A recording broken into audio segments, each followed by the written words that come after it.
το πάδα στην πλάνα μόνο εκεί. Η δικούλα κι η πόλη απ' την Ανατολή. Και το τέρας της γεμίας που μου φαίνεται μοιάζει. Είναι ο Μπακαλιάρακος κι όλους τους τρομάζει. Στη Μητρούπολη όλοι μαζί την ψαροσούπα είναι μαγική.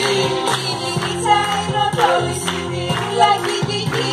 Είναι όλοι όσοι φτιάξαν ιστορία τρομερή. Που την είπε η νύχτα ξένακος μαγική. Η ελευθερία όλων πέφτουν μας στην ψυχή. Στη Μητρούπολη όλοι μαζί την ψαροσούπα είναι μαγική. Στη Μητρούπολη όλοι μαζί την ψαροσούπα είναι μαγική. Στη Μητρούπολη όλοι μαζί την ψαροσούπα είναι μαγική. Καλή συνέχεια λοιπόν, ψαροφίλοι, και να θυμάστε